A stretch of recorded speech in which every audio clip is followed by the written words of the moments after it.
we have just seen the expression for RMS velocity. What is the expression? Root of 3RT upon molecular weight. Now अब हम लोग next पढ़ेंगे most probable velocity. Most probable velocity या most probable speed, इसको हम लोग short form में लिखेंगे V subscript MP. MP stands for most probable. Most probable speed का एक्सप्रेशन क्या है? Root of 2RT upon molecular weight. तो most probable speed root of 2RT upon molecular weight. Then average speed, mean speed. Mean speed भी बोलते हैं इसको, average speed भी बोलते हैं. The expression is root of 8 upon pi, 8 upon pi RT upon molecular weight. तो average speed का expression root of 8 pi RT upon molecular weight. Most probable speed का expression root of 2RT upon molecular weight. As I said, for RMS velocity, here capital R gas constant, उसका value है 8.314 SI units. Temperature is in kelvin, molecular weight is in kg. तो ये तीनों expression हम लोग को याद करना है. अब इन तीनों एक्सप्रेशन को याद करने का सिंपल तरीका मैं बता रहा हूं तुम्हें. देखो, RMS वेलोसिटी, कौन सा वेलोसिटी? RMS. RMS में हमारे पास कितने अल्फाबेट्स हैं? 3. तो 3 अल्फाबेट्स है, इसीलिए भी है root of 3RT upon MW. 3 alphabet है. How many alphabets? 3 अल्फाबेट्स है, इसीलिए क्या है हमारे पास? Root of 3RT upon MW. इधर 3 क्यों आ गया हमारे पास? क्योंकि 3 अल्फाबेट है. 1 2 3, 3 अल्फाबेट्स, इसीलिए root of 3RT bye MW. ये सिर्फ याद करने का तरीका है, ये साइंटिफिक लॉजिक नहीं है. This is just a way to remember. 3 alphabets, hence root of 3RT by MW. Most probable velocity, हमारे पास कितने अल्फाबेट्स हैं? 2 अल्फाबेट्स, MP 1 2. तो इसीलिए इसमें हमारे पास क्या आएगा formula? Root of 2RT upon MW, molecular weight. MW क्या है? Molecular weight in kg. Finally average velocity. Average velocity का फॉर्मूला क्या है? Root of 8 upon pi RT upon MW. तो इसको कैसे याद रखेंगे? हम लोग जब भी एवरेज बोलते हैं, तो average means what? Something upon something. जैसे 1 और 2 का एवरेज क्या है? 1 प्लस 2 अपॉन 2. तो average means what? Something upon something. तो उससे हमको याद आएगा 8 upon pi, 8 upon pi RT upon MW, molecular weight. तो एवरेज वेलोसिटी का फॉर्मूला आ गया, एवरेज स्पीड का फॉर्मूला भी आ गया. So that is how we will remember all this 3 velocities. RMS velocity 3 alphabets, तो root of 3RT bye MW. Most probable velocity 2 alphabets, तो root of 2RT by MW. And average velocity, average means something upon something, तो 8 upon pi RT upon MW. अब इन तीनों में से सबसे बड़ा कौन है? तो अगर हम लोग 8 अपॉन पाई कैलकुलेटर में करें, कैलकुलेटर में 8 अपॉन 3.14 करो, तो this will come out to be almost 2.3. कितना आएगा? 2.3. यहां पे हमारे पास रूट के अंदर नंबर है 3 RMS में. मोस्ट प्रोबेबल हमारे पास रूट के अंदर नंबर है 2 और एवरेज में हमारे पास रूट के अंदर नंबर है 2.3. तो 3 बड़ा है, 2 बड़ा है या 2.3 बड़ा है? तो सबसे बड़ा है 3. तो that means RMS velocity is the biggest of all this. RMS velocity is the biggest of all this, क्योंकि वहां पे हमारे पास रूट 3 है. फिर उससे बड़ा कौन है? तो 3 से जस्ट छोटा कौन है? 2.3. तो RMS सबसे बड़ा बिकॉज 3 है. फिर 2.3 उससे थोड़ा सा छोटा, और उससे भी छोटा है 2. तो सबसे छोटा कौन सा होगा? 2 वाला, मतलब मोस्ट प्रोबेबल वेलोसिटी. तो RMS velocity is the highest in value, most probable velocity is the lowest in value. Most probable कैसा होगा? Lowest. And average will be in between. Highest one is RMS velocity, then average velocity, then least is most probable velocity. यही हम लोग इस graph में देख रहे हैं, मैक्सवेल्स डिस्ट्रीब्यूशन कर्व में. मैक्सवेल डिस्ट्रीब्यूशन कर्व, मैक्सवेल का स्पीड डिस्ट्रीब्यूशन कर्व. इसमें हम लोग ने क्या किया, देखो ये ग्राफ कैसे बना, थोड़ा सा उसके बारे में हम लोग सोचते हैं। तो let us consider n molecules. कितने मॉलिक्यूल्स है हमारे पास? n molecules. तो एक ग्राफ बना रहा हूं, नंबर ऑफ मॉलिक्यूल्स, मान लो number of molecules versus velocity, number of molecules versus velocity. अब देखो जो मॉलिक्यूल्स है, कोई मॉलिक्यूल्स ऐसे होंगे जिसके पास हाई वेलोसिटी होगा, कोई मॉलिक्यूल्स ऐसे होंगे जिसके पास लो वेलोसिटी होगा, कोई मॉलिक्यूल ऐसा भी होगा जिसके पास एक्सट्रीमली लो वेलोसिटी होगा, ऑलमोस्ट जीरो, बहुत कम। तो the velocity ranges from zero to very high, velocity ranges from zero to very high values. देखो ये जो मॉलिक्यूल्स है, इस रेंज में जो मॉलिक्यूल्स हैं, उनके पास वेलोसिटी कैसा होगा? बहुत ही कम, बिकॉज उनका एक्स एक्सिस पे देखो, एक्स एक्सिस में मैंने क्या लिखा है? वेलोसिटी। एक्स एक्सिस में मैंने क्या लिखा है? वेलोसिटी। वेलोसिटी, स्पीड, जो भी बोलना है, let us call this speed.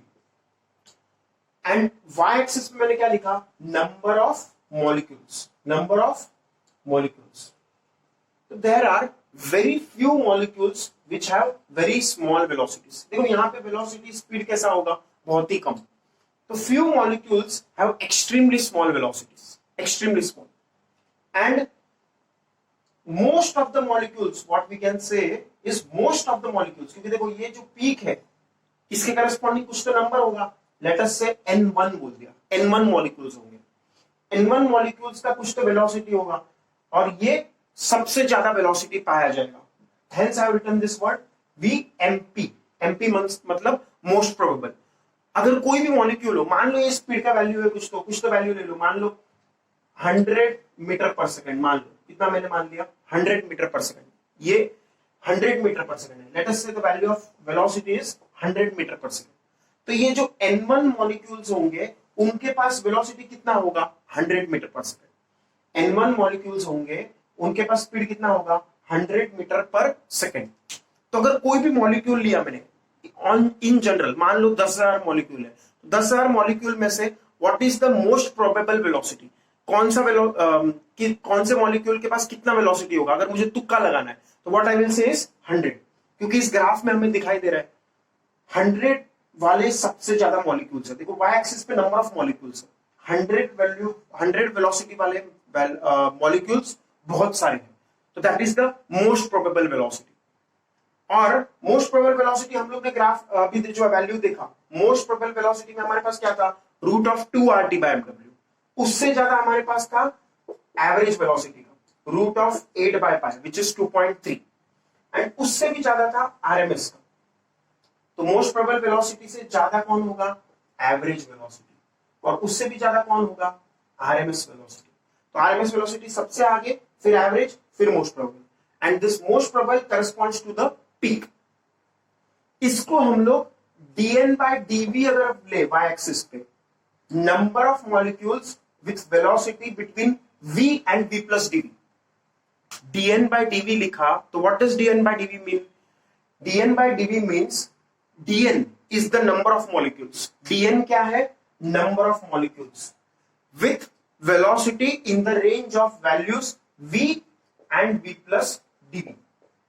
मतलब एक तरह से dv रेंज में वेलोसिटी होगा उन मॉलिक्यूल्स का, dn मॉलिक्यूल्स का वेलोसिटी dv रेंज में होगा।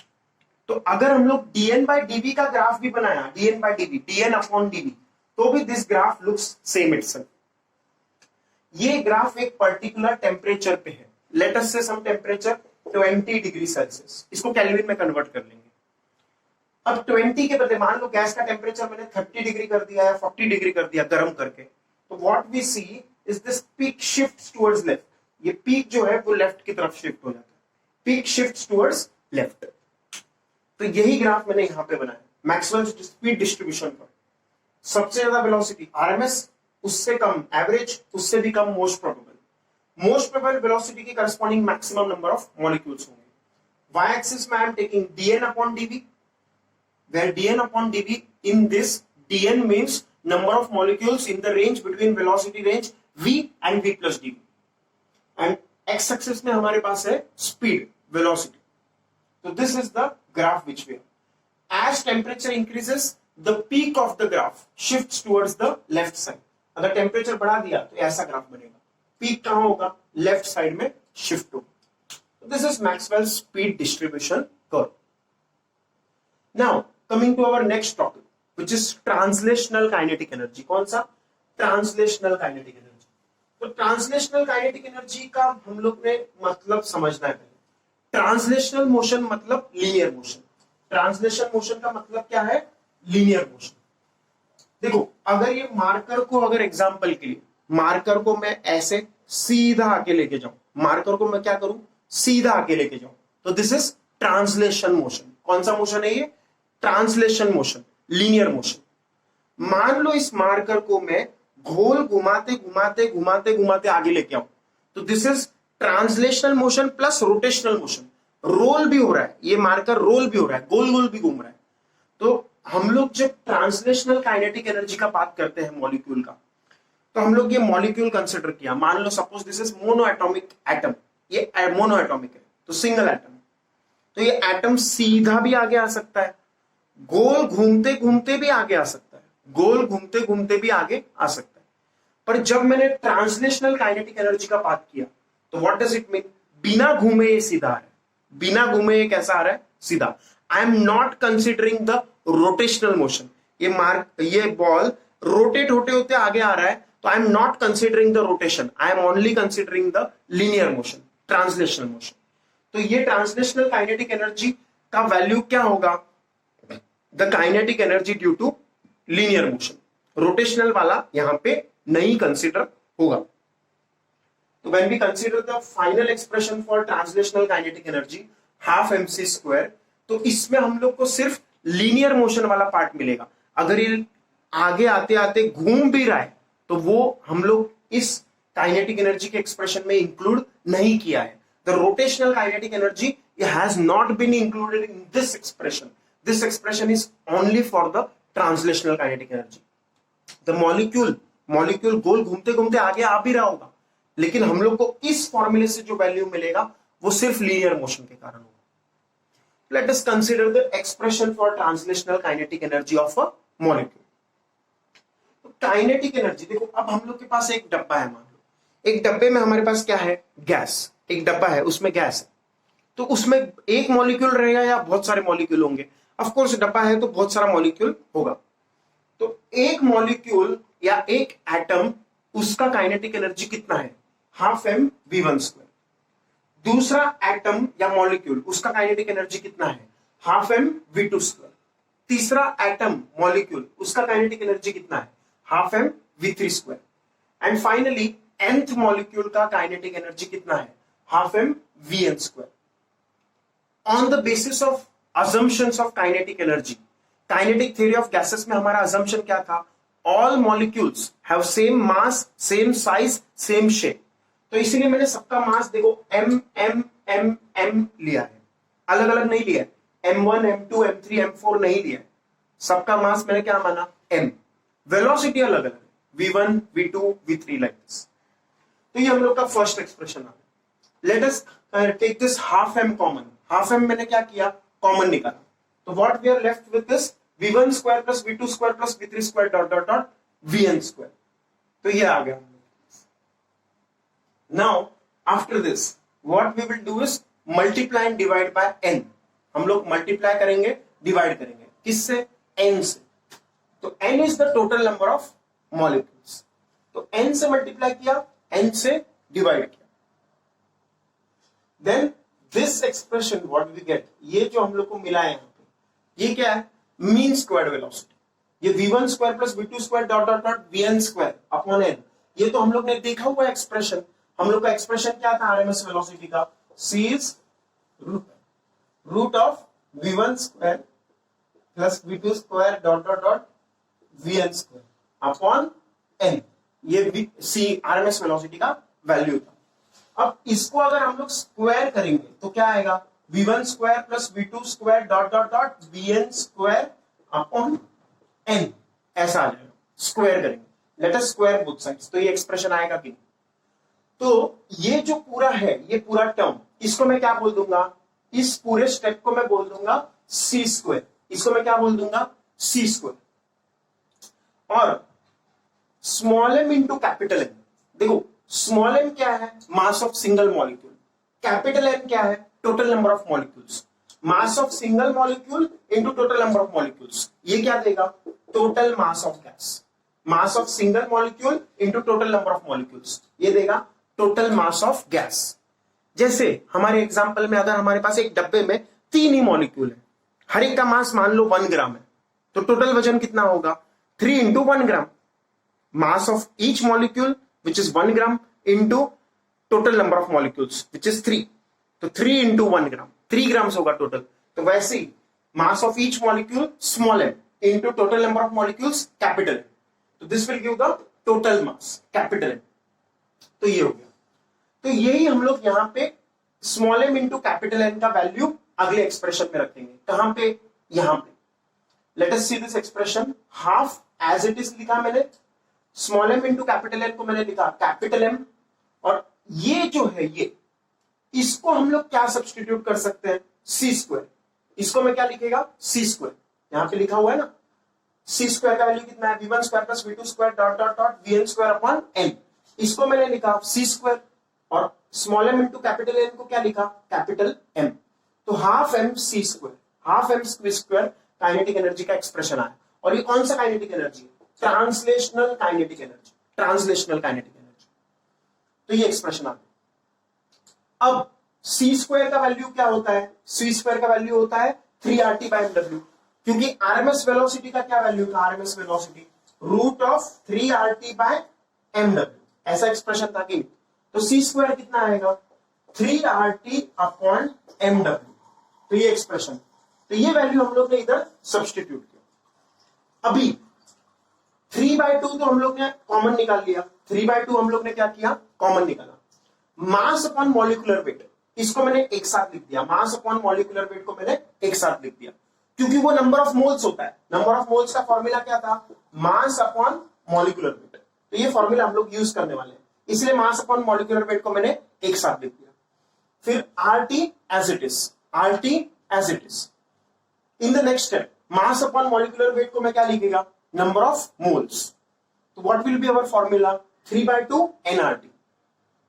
तो काइनेटिक एनर्जी का फॉर्मूला क्या आया, कौन सा kinetic energy, the translational kinetic energy, TKE मैंने लिखा है। T stands for translational, T stands for translational kinetic energy, T stands for translational kinetic energy, T stands for translational kinetic energy. Half m C square, क्या आएगा expression, half m C square, और c का value क्या है, C square का value 3RT bye mw। तो 3RT bye mw substitute किया तो हम लोग को क्या आया था, 3/2 nRT। तो हम लोग का फाइनल फॉर्मूला क्या बना, what is the final formula, the final formula for translational kinetic energy comes out to be, translational kinetic energy is half m c square, where capital M है, this is total mass of gas। capital M क्या है, total mass of gas। देखो यहां पे half m v1 square जब लिखा तो यहां पे हमारे पास स्मॉल m था, small m is mass of single gas atom और मॉलिक्यूल, बट यहां पे कैपिटल M क्या है, टोटल मास ऑफ गैस, और c स्क्वायर क्या है, मीन स्क्वायर वेलोसिटी, जिसका वैल्यू हम लोग को पता ही है, C square is 3RT bye mw, क्योंकि आरएमएस वेलोसिटी को मैंने स्क्वायर किया। तो on substituting this value, this turns out to be 3/2 nRT as we are just prove. तो ये फॉर्मूला हम लोग को याद रखना है ट्रांसलेशनल काइनेटिक एनर्जी का, 3/2 nRT।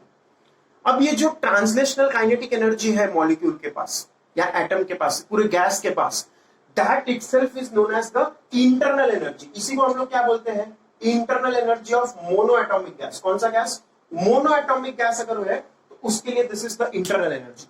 तो this is the expression for internal energy of mono atomic gas. जो अभी हम लोग ने ट्रांसलेशनल काइनेटिक एनर्जी का एक्सप्रेशन निकाला ना, that itself is the expression for internal energy of mono atomic gas. ये किसका एक्सप्रेशन है, internal energy for mono atomic gas.